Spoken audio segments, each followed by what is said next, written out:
Welcome back to Wellness Wednesday. Today is Wednesday, March 6th. I'm excited to talk with you all. Today, we're going to be talking about the top takeaways from Family Reunion. And man, this was a good one because there were two or three of my all-time favorite people that spoke. Actually like four.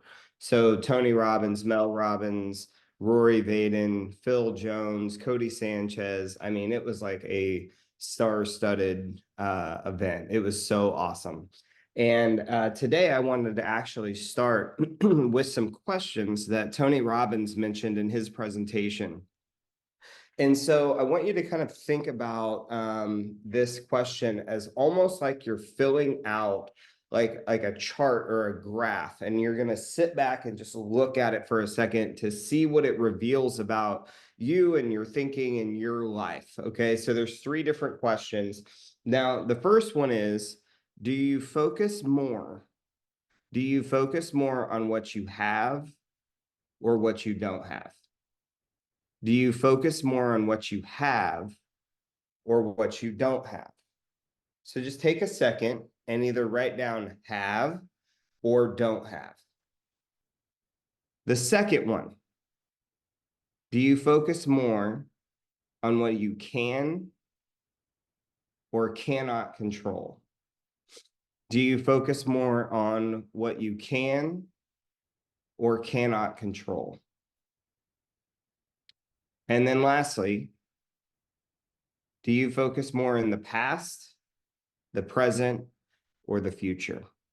Do you focus more on the past, the present, or the future? So why do you think these questions are so important as it relates to your lot in life? And, you know, another thing that I don't know that I picked this up at Family Reunion. It was definitely reiterated to me that, the game of life is playing the cards that you were dealt like it was the hand that you wanted. And I think that each and every one of us are doing the best that we ultimately can, but we can always do these little spiritual upgrades that we upgrade the software of our spirit. And I think that these questions tell us a lot. So if you're someone who's constantly focusing on what you don't have, then I would take you back to that quote I put in the Free Life Facebook group a few weeks ago. And the quote was that you've already achieved goals that you said would make you happy. You've already achieved goals that you said would make you happy. And so why isn't that working? Would be my question to you. If you're not one of those people that can count your blessings regularly, remember what I say in the My Free Life course, that if you have blessings and don't take the time or don't have a system to slow down and actually count and feel them, then you are no different than somebody who doesn't have those blessings. And the way that I like to explain this is, if you know how to read, but you don't read, then you're no some different than somebody who can't read. And a really easy way to start focusing and training your mind to focus on what you have is through the perspective of, what would you be grateful for today if by not being grateful for it, it would cause it to disappear tomorrow? What would you be grateful for today if by not being grateful, if by not counting that as a blessing today, it would cause it to disappear tomorrow? And so I think that each and every one of us should be auditors and accountants of our own lives, that we audit the blessings that we have. And if you are sitting there saying, well, I don't have any, then you are not paying attention. You're not paying attention. And the reason that this is so important is because I've learned in my journey, both in myself and all the people that I've worked with, I can't build off of your failure. I can only build off of where you're already getting results.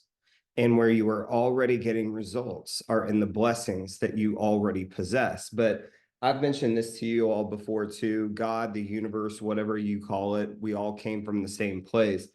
But I think it bestowed upon us these gifts of greatness. these gifts that we are meant to bring into the world and give away. And I know that many of you have had childhoods with unpredictable adults. Maybe you had parents that weren't paying attention, siblings that were mean to you, teachers that called you out, whatever it might be. But here's what I want you to understand is that if you're going to walk the path of fulfillment, you got to give whatever it is you're looking to get. You got to give whatever it is that you're looking to get. And what's so cool about this, and this is why I like this infinite game versus the finite game, or what we call the immortal game versus the mortal game, is that the things that really matter grow when you give them. The things that really matter grow when you give them. See, when you focus and give gratitude, it grows. If you sat here for a second and just thought about one person, think about one person you really love. I'll think about my wife. You think about whoever you want. And wherever they are in this moment in time, you may know where they are, you may not. I just want you to focus and concentrate for a second on like sending them love. I want you to imagine that you were going to send a little heart email, that it was going to leave from your heart. You could feel the vibration, the frequency, the energy of love in your heart, and that you're going to send that to that person. Can you do that? And see, when you start giving it, you start getting it, and you exist in a completely different energy. Do you understand that? So become a master at focusing on what you already have. Become a master at counting and feeling your blessings. Because as I mentioned, God, the universe, whatever, I think that at times, maybe it gets a little sick of giving us gifts that we're only interested in for a few moments until we move on to the next thing. That many of us, like our own gifts, we're like children with toys. As soon as we get them, we no longer want them. Now, do you focus more on what you can or can't control? And I think there's only three things you control in this world: how you think, how you feel, and how you act. That's it. And the way I like to think about it is like, if I took a hula hoop, dropped it over your head, it fell on the ground, whatever is inside of that hula hoop is what you can control. And, you know, those people who fancy themselves, and a few of you on here may fancy yourself, oh, I'm a control freak. No, you're not. You're a fear freak. What you think is that if you can control things, you can make your life predictable. That's what you want. You don't want to be surprised. But see, all the surprises that have ever come to you in your life created a rebirth. Every surprise, every obstacle, every challenge that came away that was unexpected, that obviously, if you're sitting here listening to me today, didn't take you out of the game, you're still here. Every challenge, every obstacle creates a new version of you. But so many of us are out there trying to orchestrate the outside world to protect the inside world, but the inside world doesn't need to be protected. And what I know for sure about control is the more you focus on what you can't control, the more you lose control of what you can. So if you're going to orchestrate the world, if you're going to make all these circumstances, all these dominoes line up, just understand that you're losing control of what you ultimately do have control over, which is how you think, how you feel, and how you act. What if you just adopted the belief that you are unbreakable and unshakable? What if you just move through the world knowing that every challenge isn't meant to make your life worse? Every challenge is meant to activate latent forces of potential. Because I'll tell you one thing, what many of us want is just that feeling of being alive. When every single inch inside of you is tuned in, turned on, we love that feeling. And guess what? It comes on when you are in challenge. And so if you can lean in to the obstacles, if you can face the challenges, you become a brand new person. But you will not control the world. And what you try to control will control you. Now, this last question of, do you focus more on the past? Do you focus more on the present? Do you focus more on the future? Where do you go? And I'll tell you, high performers have a tendency to focus on the future. And I'm not sure that it really matters which of the ones that you focus on, but I'll tell you this, if we're talking about control again, you have influence over the present, you have influence over the future, but you don't have any influence over the past. It's over. And so with this, the question that I would beg of you is, what is the challenge that you've outgrown that you need to let go? What is the challenge that you've outgrown that you need to let go? Said another way, what are you holding on to that you need to let go of? Now, those three questions, I think, are questions that you could carry in your pocket throughout your entire day. And asking and answering that on a regular basis will set a trend. And the other thing that I really learned from, and I've known this for a long time, but this was something that just continued to come back to me when we were at Family Reunion, is the power of tracking things.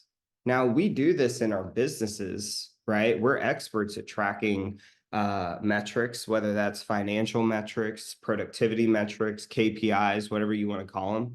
But here's my question. What's the KPI of the personal growth that you so earnestly seek? What is the measurement? What is the metric of measurement that would tell you that you are transcending as a human being? What is that? Because one of the reasons that people suck at changing is, number one, they have no reminders. So there isn't anything that they're consistently looking at that reminds them of the decisions and choices that will align to their vision. There's no reminder. And number two, there's no review. So if I'm looking at somebody's profit and loss, right, I'm looking at this and I can remind myself of what matters, and it's the health of this organization. And I can use this as a tool of review, because as it relates to change, whether we're talking about in a business or in a person, you're only ever in one of three spots. You're going backwards, you're staying the same, or you're moving forwards. That's it. So if we're thinking about this idea of personal change, this idea of personal growth, of updating your spiritual software, what's the metric that ultimately matters? And whatever that is for you, I would encourage you to get about the business of writing it down, and then every single day, track it. Now, I had brought this up a few weeks ago when I was talking about my client who has a hard time letting things go. And so what we came up with is the remind and review process. So in the morning, what I asked herself was just to remind yourself in the morning, give yourself a prompt. And the reminder is, today, I will let go of something I normally would have held on to. Today, I will let go of something I normally would have held on to. Now, at the end of the day, that's the review. What did I let go of today that I normally would have held on to? So in that person's case, the metric that we're measuring are the decisions of control. Do you get that? And I think of decisions like kind of like rental houses. And the reason that I say this is, when I decided that we were going to start buying rental houses, I was like, we got to buy 30, and we're out there looking and all this, and I completely overwhelmed myself. But then it hit me, just buy one. Just buy one. because then you'll buy the next and you'll buy the other. Here's all I want from you.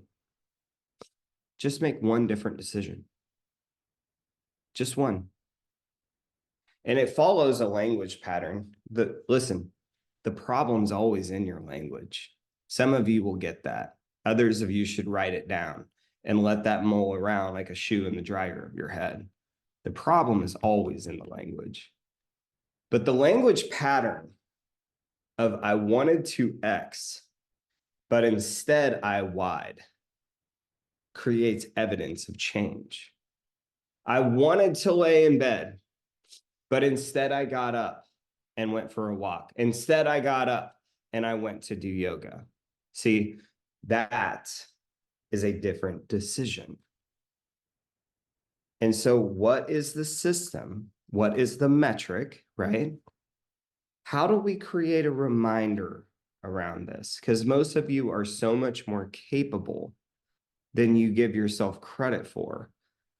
But out of sight, out of mind is a real thing. What is the reminder? And then what is the review? And if you just run that little play every single day over time, and remember, all we're looking for is one time that you thought, I want to do X. I don't want to make those types of calls. I don't want to reach out to that person, but instead I did it anyway. That is the building block of self-mastery. If you want to know if you've ever changed, just look back and account and audit for the different decisions that you've made. So I trust that this is helpful for each and every one of you. I've got tons of other stuff that we're going to be sharing over the next few weeks. And as always, if there's anything that myself, my team, that we can do for you, please reach out. For those of you that want the brand new My Freed Life in person, we're going to Denver, March 27th and 28th. I just taught it for the first time in February at a live event as a day and a half. Whoa, I've got an experience for you. So if you want information on that, then reach out to Madison. But I will be back here next week with each and every one of you. If there's anything that we can do in the meantime, feel free to reach out. Otherwise, live free. Talk to y'all soon. Bye-bye.